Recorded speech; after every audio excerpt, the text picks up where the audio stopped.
Welcome back to Team Harrow.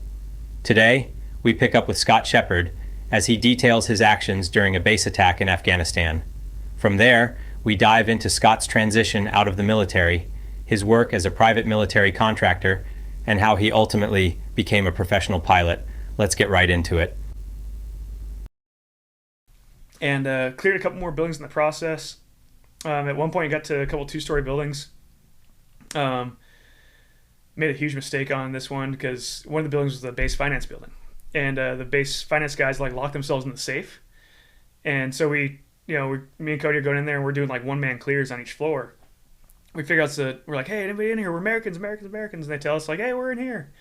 We open the safe and it's just cash, tons of cash, and we get them out and. Yeah, if there was a time. Oh no! I didn't steal any of it. I promise. Yeah. The finance guys were on top of it. I was like, "Hey, let's go. We gotta go." Hold on, I have to lock the safe. I was like, "You don't have to. It's okay. I promise. I'll come back and lock it." He's like, "No, I need to lock it." I was like, "Ugh, fine."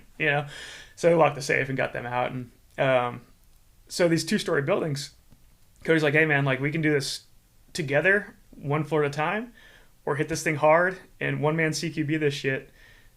One guy on each floor. I was like, what do you think, man? You're the Bravo. I'm a PJ. And he's like, all right. He's like, do you feel comfortable? I was like, yeah, I'm good. I know what I'm doing. He's like, all right, you get top floor, I'll get bottom floor. I was like, all right, cool. And I've never been more terrified in my life doing CQB on a big concrete building with multiple rooms, long hallway. With a pistol. Yeah. And I'm wearing blue jeans, a white Billabong t-shirt, and my kit, right? Chuck Taylor's. And cleared these rooms. Luckily, no bad guys are in there. Thank God, because that would have sucked. But on the way back down the stairs, there's this big glass window on one of the buildings in the stairwell. I'm walking down, and belt fed racks off again, cracks the window, shatters this plate glass window, and I was like, oh my God. So I jumped down real fast. And as I do that, I stepped on a piece of glass on the stairwell and basically Silver Surfer'd my ass down the stairs. And got to the bottom and rolled my ankle and broke my ankle. And Cody is walking in the corner as I'm Silver Surfing down the stairs, totally on accident. He goes, whoa, was that on purpose? I was like, absolutely. Yeah, I'm awesome. I was like, hold on a second, I need to tighten up my shoes. He's like, you all right? I was like, I think I just broke my ankle. He's like, you serious? I was like, yeah, man, I think I just broke it. So I just leaned down, tightened my Chuck Taylors up real quick, and that was that. And go out and meet the infantry guys, running things back and forth. So I'm running around. This is 3 hours into what ended up being a 16-hour gunfight. And so we're running back and forth. Eventually, Cody and I are looking at this problem, and the bad guys, they're in a big concrete building. Rounds aren't getting through that. So hey, I know what we can do though. We can frag that building. And so we had the Marines try to shoot some 40 Mike at it, and they were super stoked on it. They were like, oh hell yeah, because we kind of the two of us just kind of took over this Marine element, and hey, you guys want to have some fun? I need 40 Mike on that building. They're like, really? Can I do it? And I was like, yeah, man, go ahead. Light it up. There's lobbing 40 Mike at this thing, right? And just yelling and hooting and hollering, yeah, flipping the bird and stuff. A bunch of infantry Marine kids. I was like, right on. I dig it, right? And so eventually we're like, hey, we need you guys to give us your grenades. They're like, why? We're like, because we're going to go frag that building. Like, you can't throw a grenade from here. We're like, we're not going to throw it from here. We're going to run up to the building and throw it. They're like, you're going to run to that building? I'm like, yeah. And it's 50 yards, maybe 75 yards, something like that. Or no, I think it was 100 yards from where they were to the building. So give us the grenades, and give us a handful of grenades, one ASM grenade, the overpressure ones. Mm-hmm. And so Cody and I are like, all right, hey, when we start running, when we say go, I need all you dudes just start lighting that building up, right? And they're Marines and Army kids, they're stoked. Hell yeah, we'll do that. So we start running, and I have a broken ankle, so I'm running as fast as I can and right at this building. And as I'm running at it, I'm about 50 yards away, and I see this window that they're hiding behind, this big steel sheet. Move out of the way. Right then, a dude puts his belt fed up there, and I was like, I'm out in the open running with a white t-shirt on, So I was like, oh no, and I just didn't know what to do, and I just stopped, grabbed my pistol, and just dumped a mag on the run. And I hit everything from real low to real high, but in the process it went right through the window and just got the guy right in the face. And I watched it hit him, and I watched him drop, and I was like, yes, got one, got one, and we get up there and Cody goes, he's like, you just shoot a guy with your pistol? I was like, yeah, that was my first time, like with a pistol. He's like, right on, dude, like with a Beretta. I was like, yeah, I feel gross about that. I was like, whatever. Don't tell anyone that part. Yeah, don't tell anyone that. My buddy Sam. So by this point, Sam is like, he thinks I'm dead. He thinks I've been dead for a long time. Cody and I are up at the wall, and we get there, and he lobs the ASM grenade, and then we follow up with like 3 or 4 more grenades, just frags, and we ended up killing like 6 or 7 dudes in that room. Finally get in contact with my buddy Sam, and he's mad. He's like, Shep, you're alive? I'm like, yeah, man, I'm alive. He's like, I thought you've been dead this whole time. He's like, I'm trying to get over there. You need to come pick me up right now, because Sam is, that dude loves war. Like, his purpose in life is war. And now he's really upset that he's not in the war, right? Like, there's a whole battle going on, and he's stuck like 2 miles away. He's like, come get me, man, come get me. I was like, hey, I don't have a truck. I don't have anything. I just steal a gun, And I was like, dude, by the way, I just shot somebody. Like, it was awesome. He's like, you're messing with me right now, right? I was like, no, I just shot somebody with a pistol. I was like, you need to get over here. Because Sam's a ninja with a pistol. He's like, you shot someone, and I've never been like the best pistol shot. It was never my thing. I'm not bad, but like, with the caliber of dudes we work with, I was never the best. No, right? I totally get it. Yeah. And so, he's like, well, that's the most unlucky guy alive today. I was like, was alive. Yeah. And I was like, it's the most unlucky guy that was alive today. He's like, yeah, whatever. And like, so the whole time he's trying to get out to me. Yeah, he even got in a fist fight with some of like the base security. They put the whole base on lockdown. He's like, nope, not doing it. Some colonel got up in his face. He's like, screw off. And Sam's like 6'3", 225-pound country boy. Like, he's a big boy. Yeah. And he knows how to fight real well too. And so then like he starts walking out, and like base security surrounds him. Or like one kid comes up to him, like, he's like, sir, you need to stop and go back to your room. And Sam's like, or else what? Like, what are you going to do? And like push the kid to the ground. Then like 4 other kids surround him, put their guns on him. He's like, all right, you got me. Yeah. And so he's just really upset the whole time. And eventually, so Cody and I, we run back, we get more grenades, and we got seriously bitched out by a 1-star. The base 1-star came out to personally bitch the 2 of us out because they saw us from the P-TIDs on base. Me and Cody just up there like killing dudes with grenades and pistols and shit. It's supposed to be a convention. So the 1-star comes out and he goes, who are you guys? Cody's like, I'm a Green Beret with first group. And he's like, okay, and who are you? I was like, I'm his PJ. I'm just the attachment. Yeah, I was like, I'm his PJ. And he's like, he's on your team? Cody's like, yeah, he sure is. And I was like, thank God he lied. Yeah.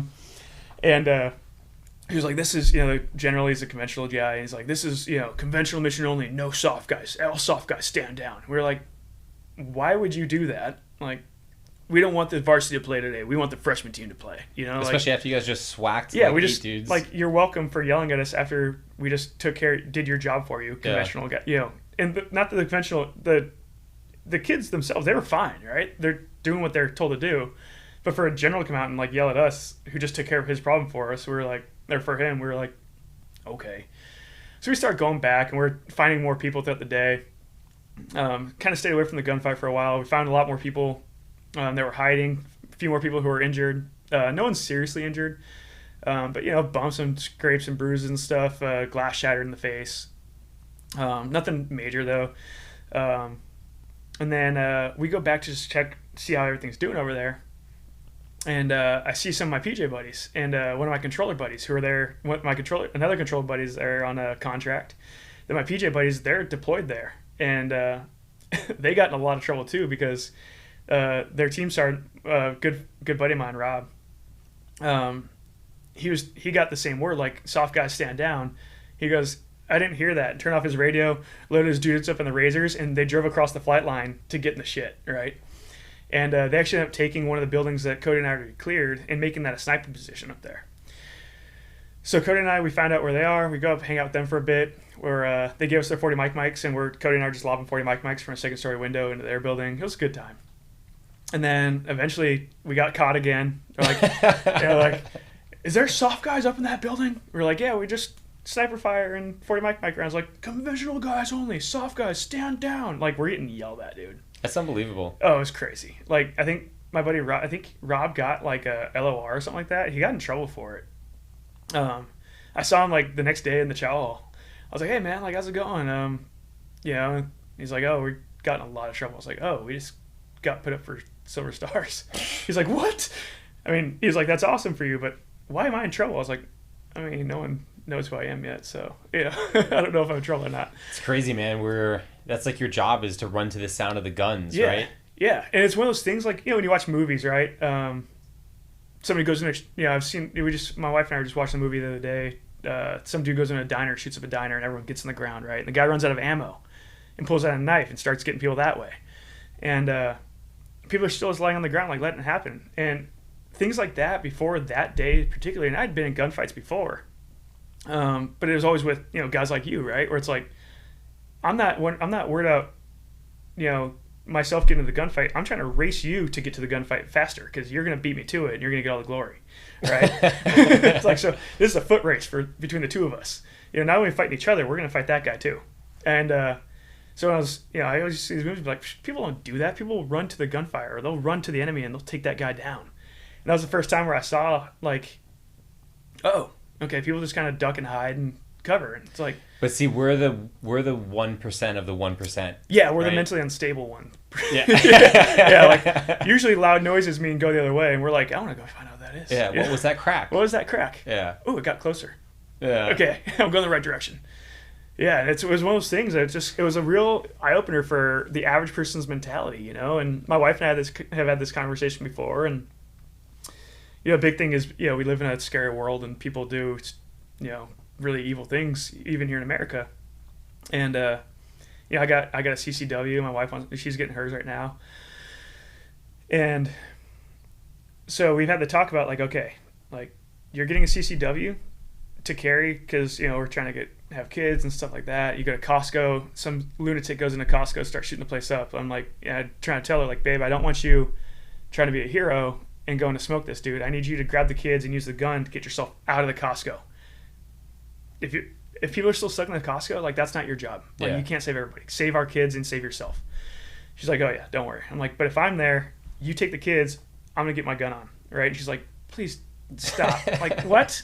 Like, yeah, like, I got two mags. Like, I'm gonna go have fun, Like, this guy, if I don't, he's gonna, like, sit in jail for the next 25 years, But yeah, it's just different. You learn the different mentalities. Like, most people are like, nope, I need to get out of here. And for guys like us, we've just been so brainwashed in the sense of, like, bad things are happening.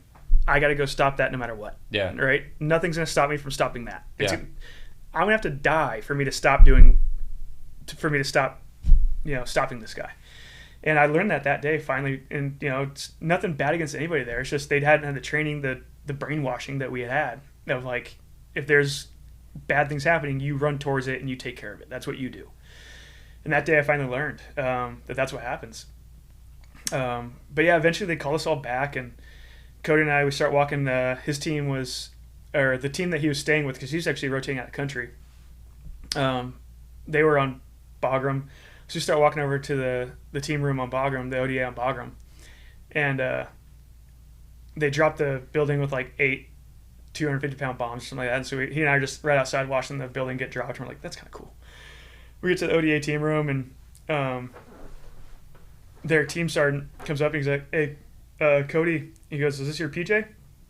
I was like, yeah, I'm with PJ. How do you know who I am? Because they all got locked in their bases too. Like, they got locked in the compound. They couldn't come join us. And so I was like, how do you know who I am? He's like, Sergeant Major of First Group is on the phone for you guys. And we were like, uh-oh. Those usually aren't good conversations. Usually not a good conversation. And so I'm like, man, like, damn it. So we go in there and talk to Sergeant Major for a little bit. And he's stoked. He's like, right on. He's like, PJ, what's your name? I'm like, Scott Shepard, sir. He's like, Sergeant Major. He goes, what's your command? I was like, tell him my command, tell him my chief's name, tell him my commander's name, tell him how to get a hold of them. He goes, all right, well, just so you guys both know, we're putting you both up for Purple Hearts, Silver Stars, and the Army combat ribbon, or some Army ribbon, right? I was like, oh, okay, like, that's wild. I was like, do you need anything else from me? He's like, yeah, I need you guys to wrap your shooter statements. So we wrote our shooter statements, sent them off to him, and no kidding, within 20 minutes, my chief, who's in Iraq, is calling me on my personal cell phone. I've never met my chief yet because I haven't reported to my reserve unit with him there. He's been deployed the whole time. My chief calls me with the commander, and they're like, Sergeant Shepard? I was like, yeah, who's this? They're like, chief and commander. I was like, oh, hey, we just got a call. We just got an interesting call from Sergeant Major of First Group. I was like, yeah, how'd that go?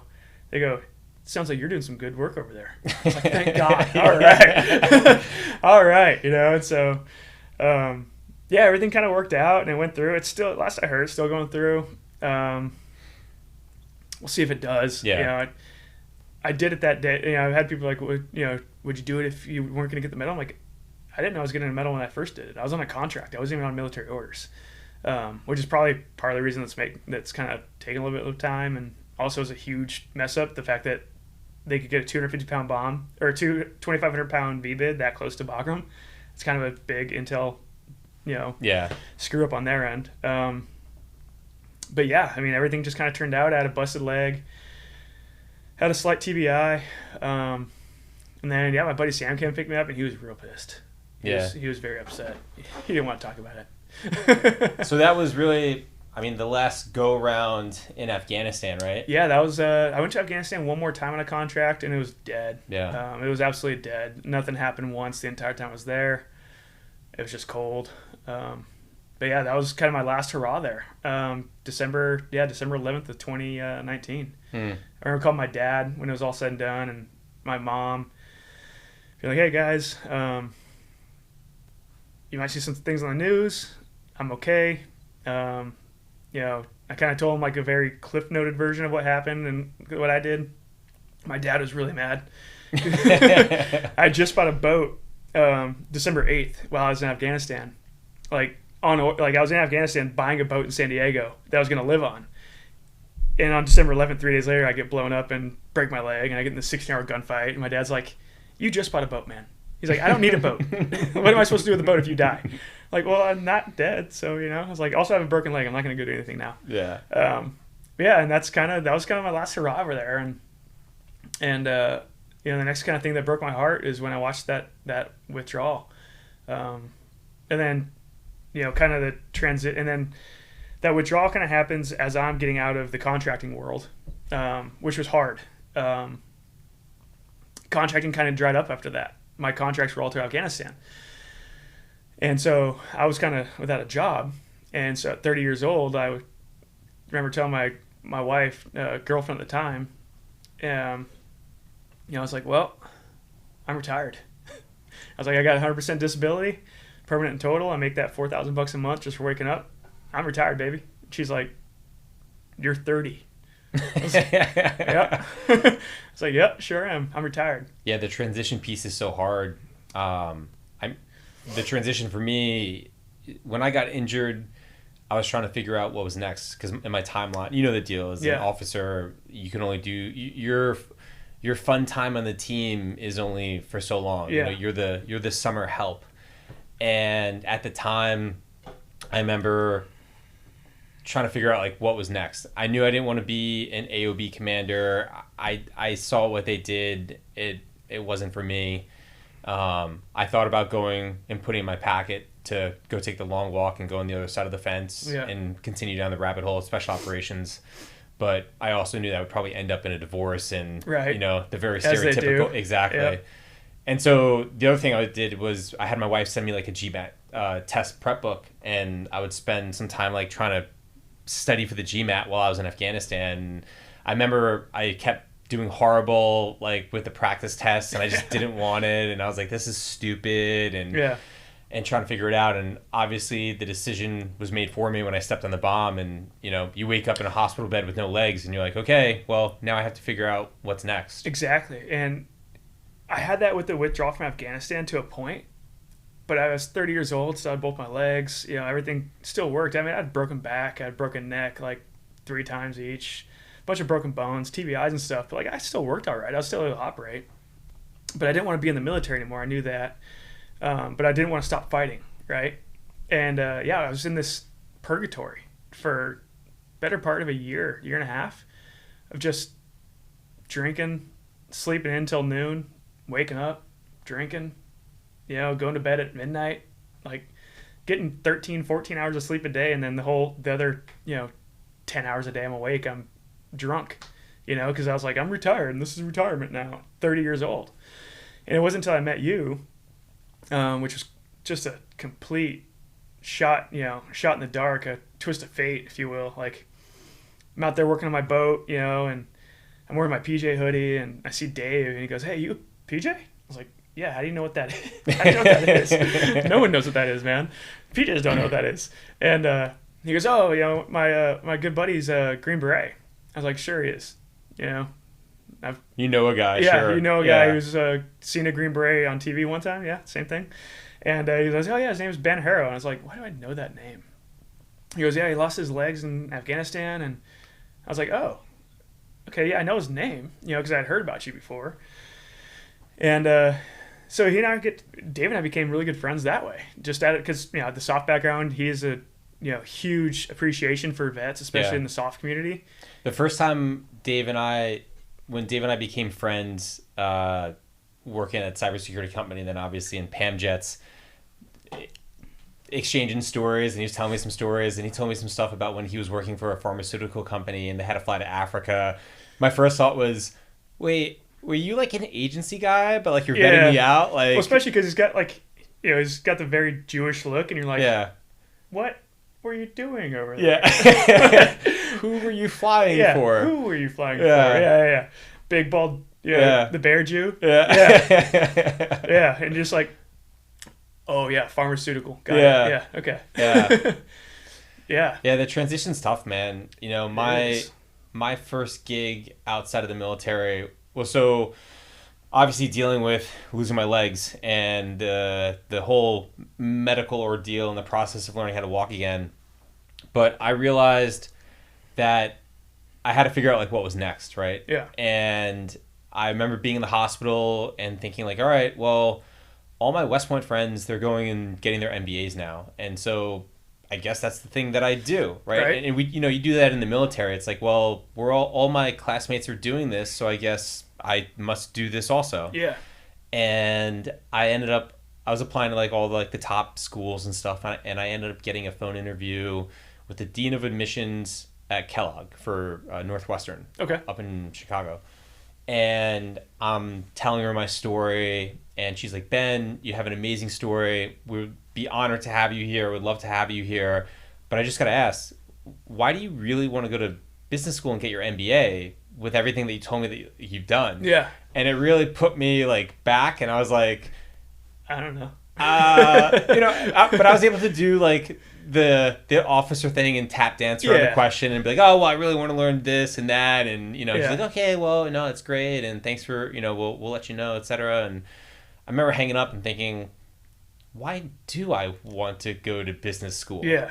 And I realized that what I should be doing is using my time better and in a smarter manner of, all right, I'm in DC, I have the ability to meet all these people, let me continue to network and build my network. And that was something that I felt I did successfully as a team leader, for the team, like we were talking about with in the Chutu Valley, where I was able to network with the USAID people, and so they're like, "Hey, if you ever need anything, let us know." And then a month later I'm like, "Hey dude, I need 250 shovels," right? And so it's just something where I was able to pull on what did I do right as a SF guy to now what can I do right as, how does that correlate into something else? And it's tough. I tell people all the time, and I know I told you this, that Monday you're like an NFL superstar, and you literally have your locker with all your equipment, and you have a whole support staff. Yeah. And if you need anything, they'll get it for you. You're the show. Especially as an Air Force guy, you'll get the super sexy stuff. Oh, yeah. That's how the Air Force guys made friends with the Army guys. We'd bring bags, the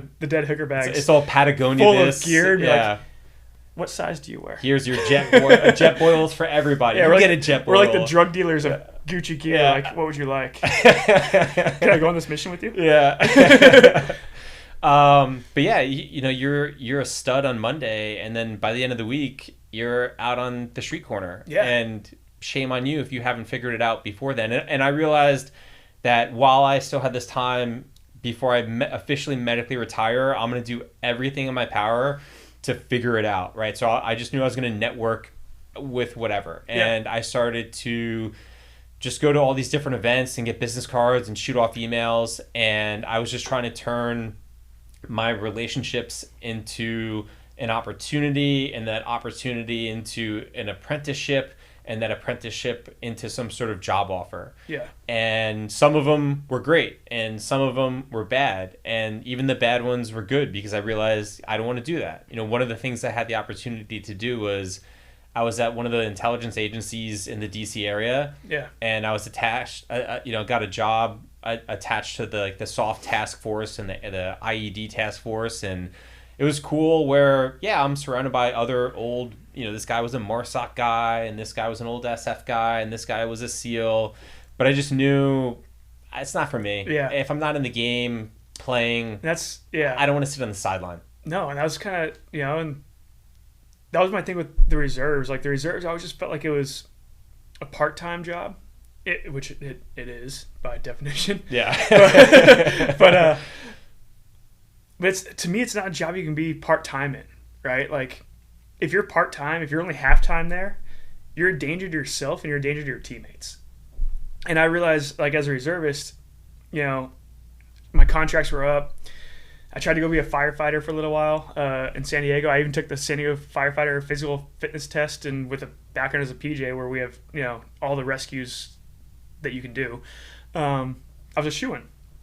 And I broke the record for the San Diego Fire PT test and got an immediate interview right there with the chief. And he's like, dude, I know the guy who's up at, the chief of Orange County.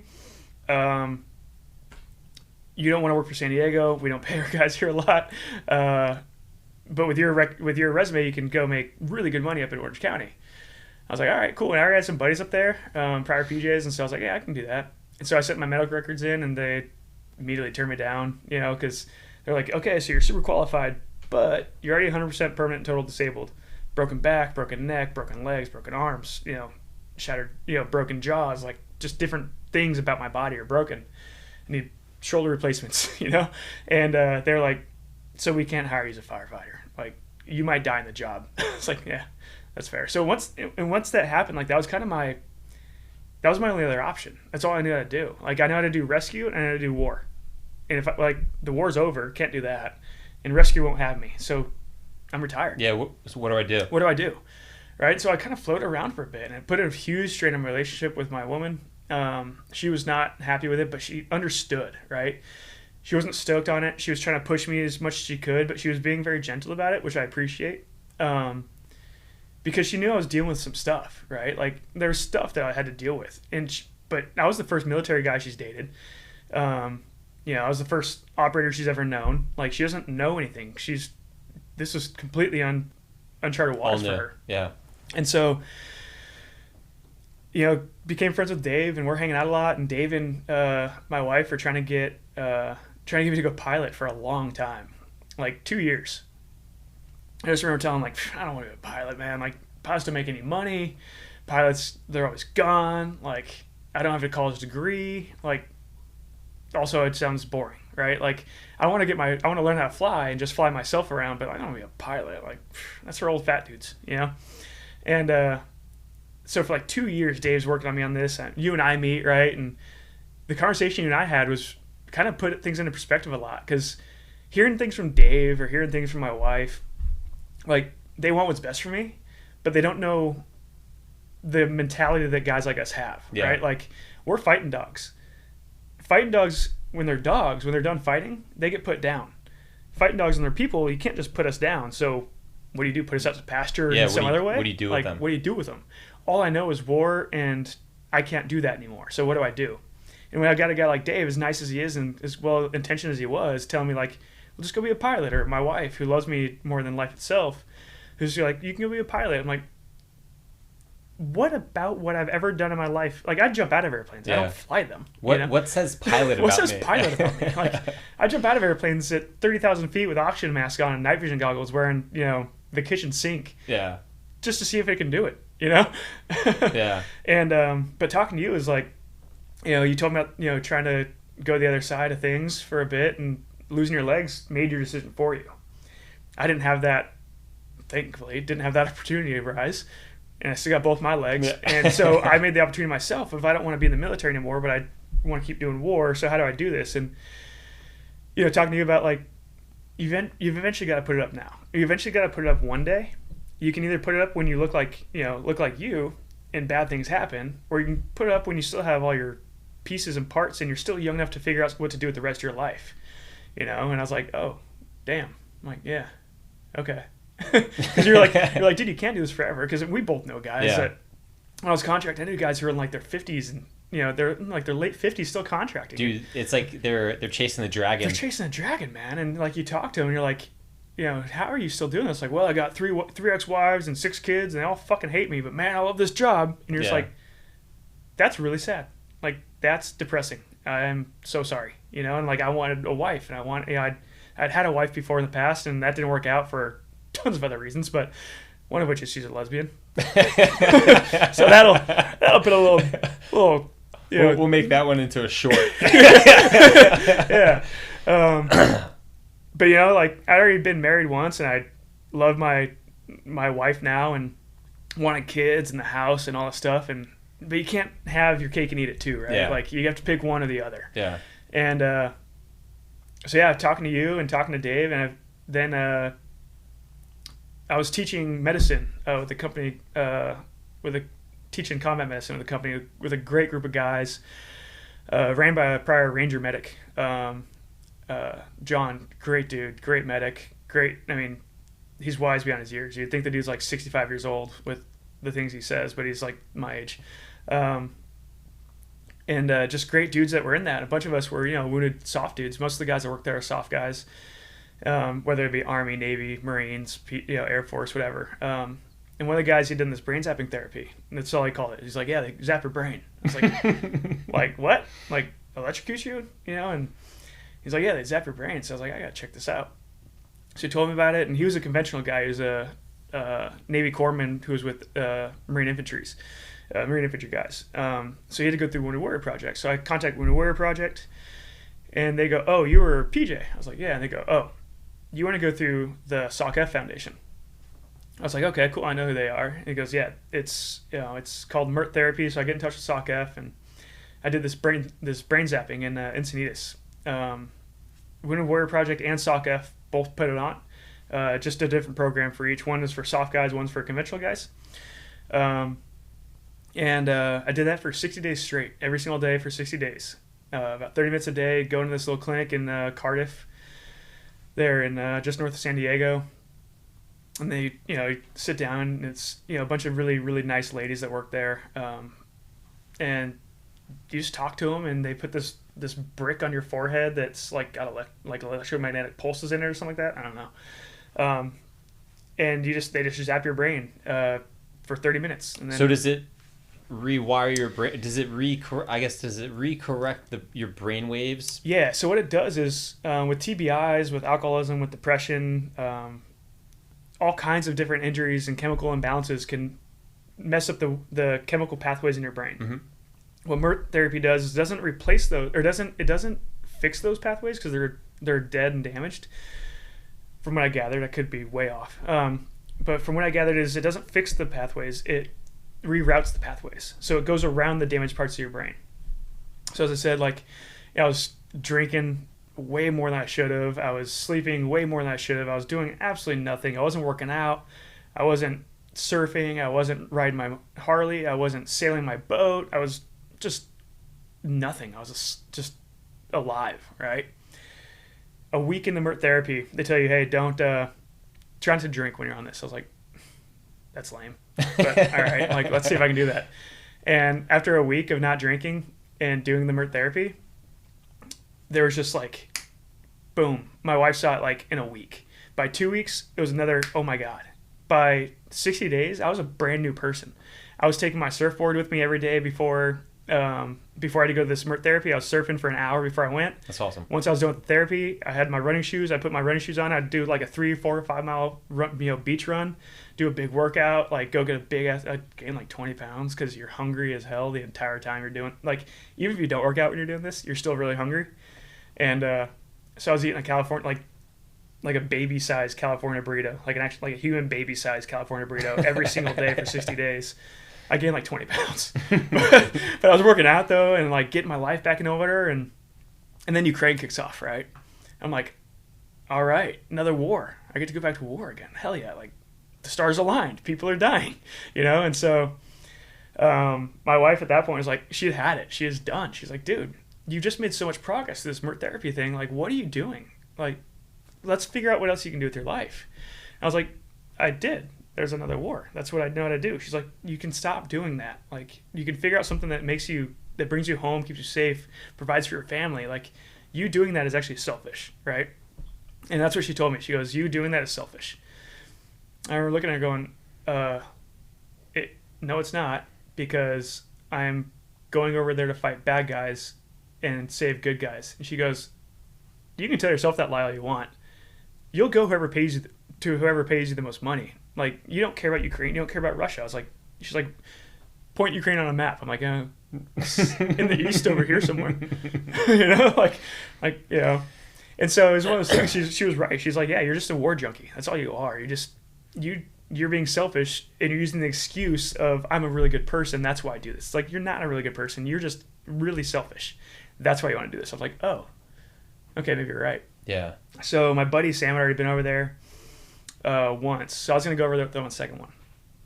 And Dave took me up in his plane one day. And he and my wife had gotten in cahoots, and she goes, we need to get Scott to be a pilot. He's about to go to Ukraine. And they had an intervention at 12,000 feet? Yeah. And so Dave was like, I got an idea. So he goes, hey, man, I'm going to go flying up to my office today. You want to like tag along and let you fly my plane? I was like, yeah. He's like, yeah, we can go walk around some private jets. I was like, all right, cool. And dude, we got up there. I'm like walking around these sweet Gulf Streams and, you know, checking out these really nice planes and seeing, you know, just how awesome this whole lifestyle is. And we get back to Dave's, we fly back down to Dave's place, and I walk through the front door, and my wife goes, so how was it? I was like, just put my finger up in her face. I was like, hold on, I'm applying to pilot school real quick. And she's like, yes, yes. And Dave's like, got him, you know, and I was like, applied right there on the spot. And I was still hoping to go to Ukraine to you know, get some money, because pilot school was like a full-time job for a year, you know, and I didn't have any money except for the $4,000 a month that I had coming in from the VA, and that paid for my bills. You know, my body's still broken and stuff, and I was like, you know, but I need to go to Ukraine. So I'm laying on the couch one day. I go to sit up to go to the gym because I'm getting in shape to go back to war, right? Got to get in that battle shape again. My back just goes out, and I can't breathe. I like fall over backwards, laying on the floor. You know, feels like you got stabbed, dude. Like someone just stabbed me with an ice pick right in my spine, right? And my wife worked from home. She worked remote. And I'm just like laying on the ground, can't breathe, and you know, she's on a work call.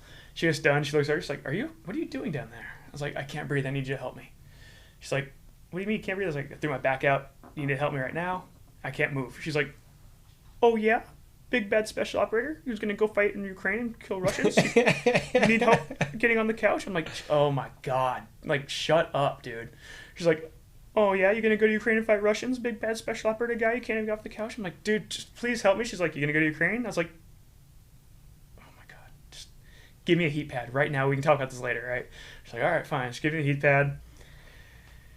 I get a call from the school, like, might have even been like that same day or same week, and they're like, hey, we can get you in a pilot, we got you a spot in the pilot school in March. I think it was like late March, and this is December. You know, I was supposed to go to Ukraine in January, like a week from this day, right? So a week before I'm supposed to go to Ukraine, I get a call from the pilot school, and they go, hey, we got you a spot in March. I was like, sweet, I can do 6 weeks over in Ukraine, and I can save up some money that way, come back, and I'll be good for pilot school. My wife goes, how about the other airport? And I was like, all right, how about this other airport? They go, oh yeah, we can get you there in 2 weeks. It's like, God damn it. You know, she's like, and she just looks like, babe, we don't have any money. I'm on the phone with the school recruiter, like talking to my wife. I'm like, babe, I need to go to Ukraine. We don't have any money. And the girl on the phone's like, you need to do what? Like, don't worry about it. Hold on, I'll talk to you in a second, you know? And she's like, we're fine. We'll make do.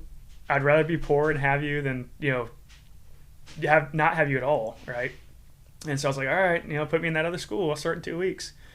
Start in 2 weeks, man, and the rest is history, dude. And Dave and Dave and my wife are like the big three people. I like look back on that and go, holy shit, like this could have gone so much worse. Yeah. You know? But yeah, it's that getting out, man.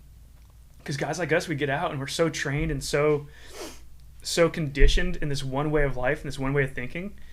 And yet some guys get out and it's completely seamless. I get it. Like, and my hat's off to them. I don't know how they do it. I think in some of those cases, you don't fully know the story. You know what I mean? Like, it seems that way. Yeah. And then, and some of them, yeah, it's amazing. They got out, they went to business school, they have an amazing job, and you're like, man, it's like you hit lotto.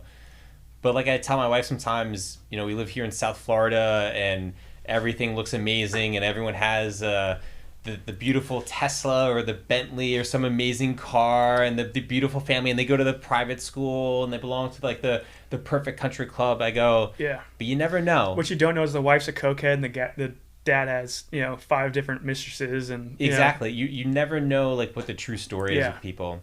But getting out, I think that something for me that I realized was it's like you're this shell, right? Yeah. And when you're in special operations, your job is it. Right? It's your passion. It's what keeps you interested.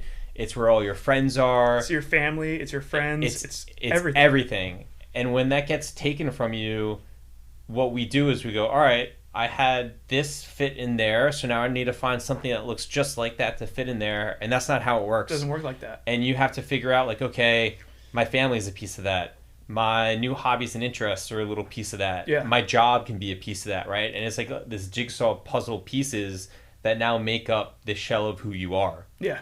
And yeah, so many people run into trouble, I feel like, when they're like trying to do this 1-for-1 swap of what made me happy. I need to find that exactly. Right. And well, it's in the best way, like I've heard it put, is like, if you know, when you're in high school, you have a girlfriend, right? And every dude who's ever had a girlfriend in high school, that was the love of your life, right?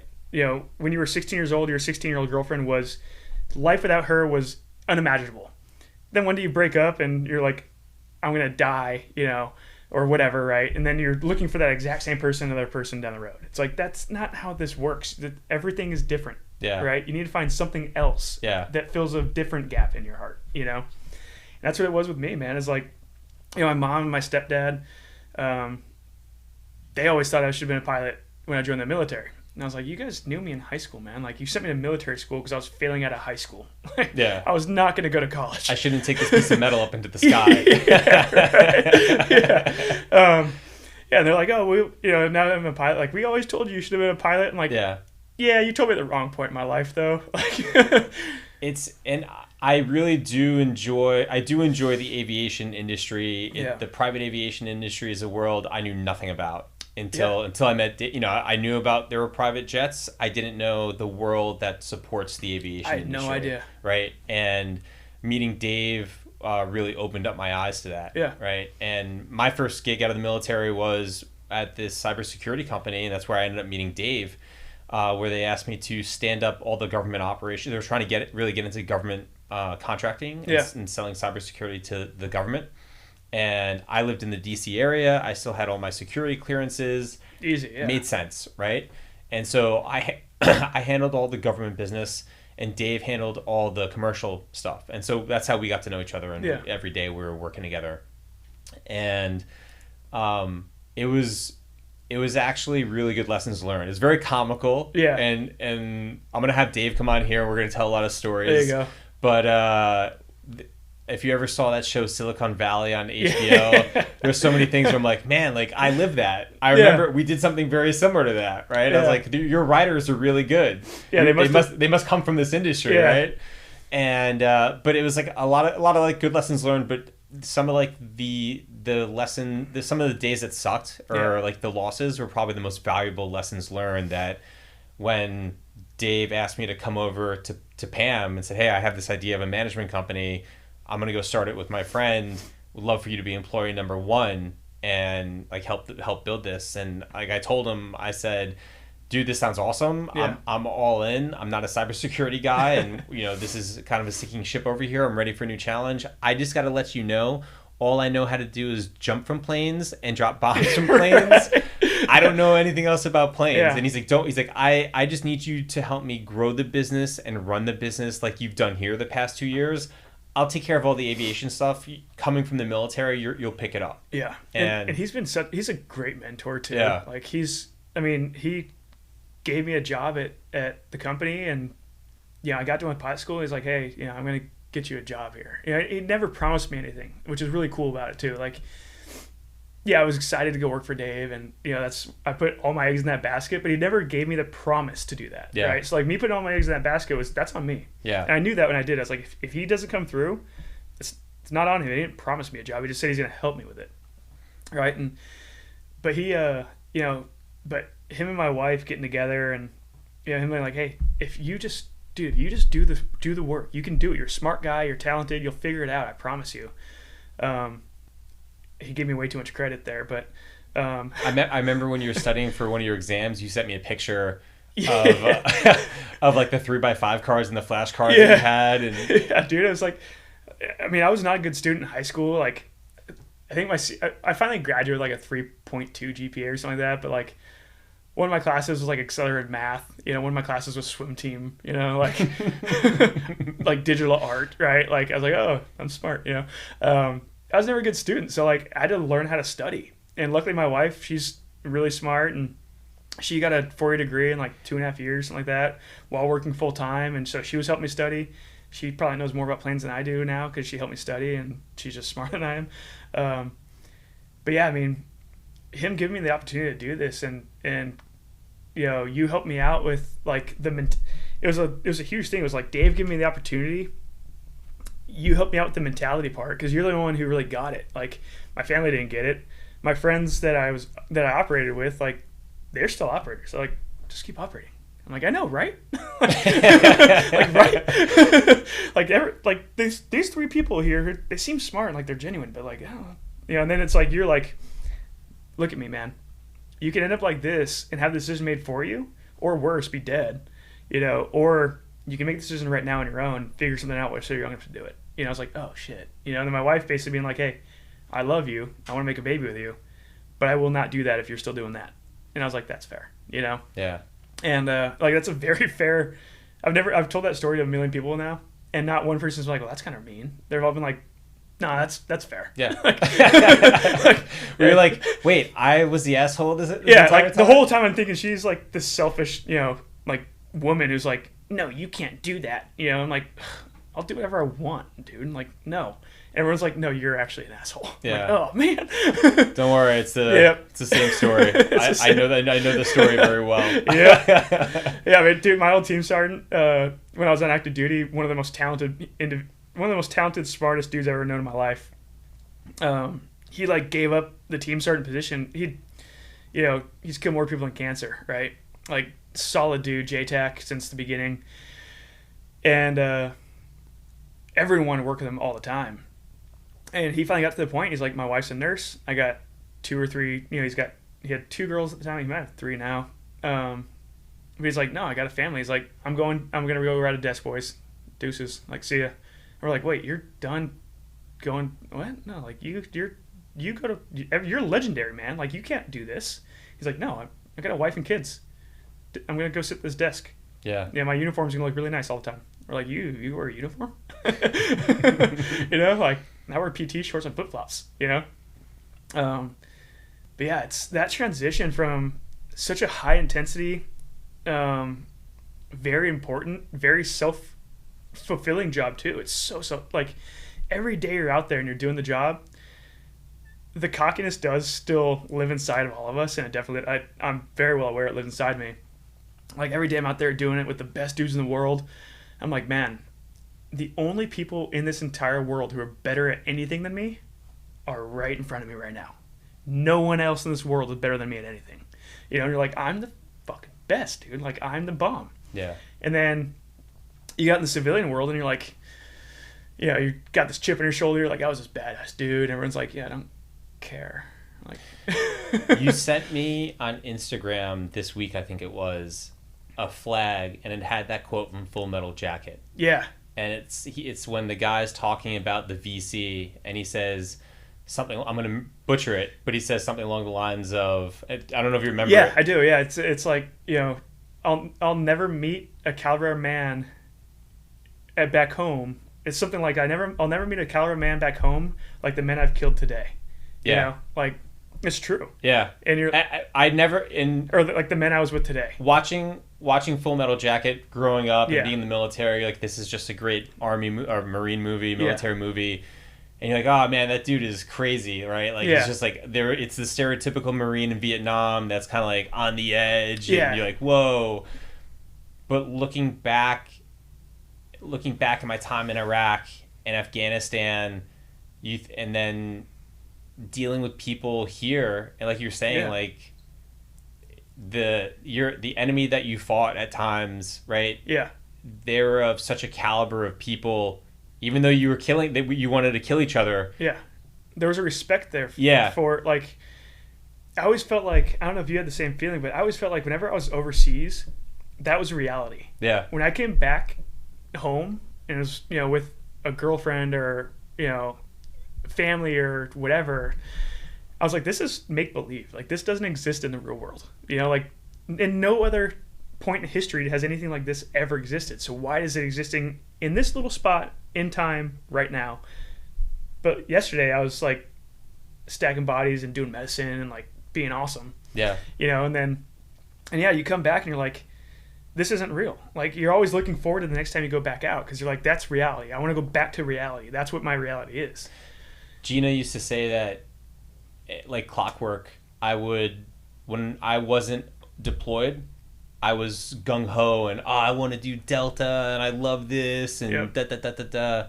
And then when I would deploy, then she'd hear me be like, this sucks. I think I'm getting out, you know, just because obviously, like, it, you know, we're talking about being Yeah. over there, but There's a lot of downtime over there. You Yeah, know? It's the downtime where you're like, what am I doing here? Yeah. Like, why are we here in the first place again? Yeah. Like, the Taliban didn't take down the World Trade Centers. Like, why are we killing these guys? yeah. It's like, I don't care. You know, back to video games or back to the gym Go or work chow out. hall or Yeah. You're like, all right, you know. But then you go on your first mission. You're like, this is what we trained for. Yeah. You know, you're like, just rock hard, and you're like, Yeah. I'm gonna just Valhalla awaits. You know, like, fucking spraying. You're like, yes. And then you come home and like your wife hugs you and your kids kiss you and you're like,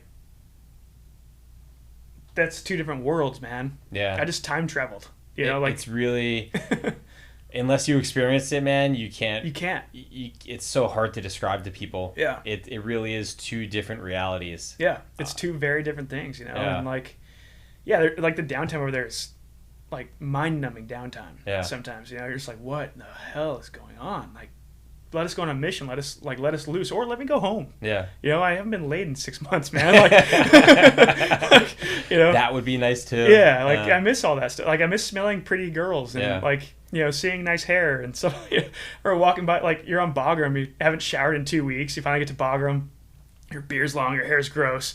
You're wearing the same clothes you've been wearing that have multiple different people's blood and guts on them, and you're like walking around. And then like usually an Air Force chick walks by you, and you're like, she has like, you know, she's got the hair like the Air Force hair, and her hair's done up and stuff. She's in regulations, but she walks by and you're like, Yeah. what was that? Herbal essence. Oh. Yeah. You're like, it reminds me of like Pepe Le Pew, where it's like like this smells like, you know, squirrels around up in your nose, like start floating. You're like, oh, you smell so nice. Like, oh, I need to go home. I need to go home right now. Yeah. Yeah. Well, dude, Yeah. it's been a journey. Yeah, man. It's been a hell of a journey, man. It's I couldn't be more thankful for, you know, you, Dave, my wife, my mom, my stepdad, my dad, you know, my little brother and his girlfriend, dude. Like, they were a huge part in it. My brothers know me, his whole life. And his point of view was like pretty shocking to me, right? Like he'd see me as a kid, teenager, fresh in the military, seasoned operator, now out. And he's like, bro, what happened to you, man? I'm like, what are you doing with your life? I'm like, I don't know. Like nothing. I'm retired. He's like, that's weird. Like, that's weird, dude. Like, you're retired? Yeah. I'm like, yeah, man. He's like, you don't retire. Like, you're way too, you need to keep moving or else you just die. I'm like, yeah, I'm like a shark, just like. Gotta keep swimming. Gotta keep swimming, man. And it's hard to find that next path to start swimming because, like you said, you get out and your purpose is done, Yeah. Or at least you feel like it's done. You feel like it's done. You feel like your purpose on this earth is done. And you're like, what am I doing now? Like, I've got another 60 years to live in purgatory. Like, I don't want to do that. And then I found this path, dude, and it's just been incredible, and now I've been screaming from the mountaintops to all my buddies, like, go to MERT therapy, come be a pilot. Like, like those two things, man. Like, go to MERT therapy, be a pilot, dude. Like, well, I wish we could hire dudes like yourself. Yeah. Because I know the type, and we're of the same cloth, but it's also guys that I think realize just how lucky they are to be in that position and have that kind of second chance at life, right? It is. It's a total second chance at life. Like, I had a whole life until I was 30 years old. A whole life in 10 years, and then it ended. And you're like, oh, okay. And then you got to figure out what's next. Yeah. And that's, everyone can do it. If you're a soft dude, conventional dude, doesn't matter. Like, you've done, especially for soft dudes. I talk to them mainly because I was one, and I can compare to most of them, but the drive and motivation, the skill, the talent, the knowledge, the brain power, everything that you had to get that funny little hat that you wear on your head in July in Georgia or North Carolina or Florida, a wool hat, you did all that hard stuff to wear a wool hat in the summertime, you can do that again. It's not over yet. Dude. Yeah. Like, you can definitely... And it's not just being a pilot. There's tons of other things. Yeah. And I know a lot of people, they're like, well, what do I do? You got to go figure it out for yourself. You got to figure it out. You got to find out. And now, dude, like, being a pilot is so much fun. Like, I got buddies who are like, like one of my buddies, he got out and he was like my older brother. And he got out and he became a nurse. Justin, good dude. He was always like my older brother when I was a young PJ. And... one day he calls me and he's like, hey, man, I can't be a nurse anymore, dude. It's hard. Like, I'm just over it. Like, the life's killing me. I'm like, dude, come be a pilot, right? And so now he was going through pilot school for a while, and he kind of took a break. He's got a kid, and, bills and stuff. But he called me asking, like, what contract I was going on next. And I was like, no, I'm not doing that anymore, man. Like, I'm going to be a pilot. And the way we put it is, like, we're junkies, straight up junkies. We're no better than any heroin addict or meth head, or we're just junkies. Our drug is just adrenaline and war, right? And like, just like with heroin, you can't really dabble in heroin. You either do heroin or you don't do heroin. Yeah. If you dabble in it, you die, right? And we've kind of equated ourselves like we're junkies. You just have to find your new drug. Like, we're addicts for sure, and like that's never gonna go away. Now you just gotta find out what your new drug is. Like, how many guys go to AA and they become like, born again Christians, right? Like, that's like, religion's a new drug. Like, you can take that drive and go do something else. You can take that drive and go do something else that enhances your life. I get it, man. I took that drive and I wanted to learn how to walk again, and I figured that piece out, and then I needed to figure out. Now you ski in Chile and stuff, dude. Yeah. Which is insane. My wife has 2 good legs and she can't ski down Bunny Hill, so taking out 4-year-olds. Yeah. Well, dude, this has been awesome. Yeah, man. Thank you so much. This is great. We got to wrap it up. Yeah. But I'm glad that this worked out for you to come over here. I'm glad that we met, and me too, man. I'm super happy that we're able to hire you as one of our new pilots at PAMJet. Yeah, so thank you. It's been great. A pleasure. It's been an honor, man. Yeah. Thank you. Yeah, dude. Thank you. This is awesome. I got something for you real quick. I know you weren't saved by us, but it means a little bit. I got my first deployment. That's awesome. Yeah. Pedro. There you go, man. Pedro. The little guy. Yeah. I'm going to have to, something I was thinking about doing was on either behind me or on the wall, start like some Velcro. And like a board. Well, yeah, like all the military people that come in, like we'll exchange patches or just that way, That's awesome. Yeah. I think it's a great idea. This is awesome. Hell yeah, brother. So, all right, Scotty. All right, man. Yeah, awesome. Thank you. Yeah. That wraps up our interview with Scott Shepard. Thanks for tuning in to Team Harrow. If you enjoyed this episode, make sure to hit that like button, subscribe to the channel, and share it with a friend.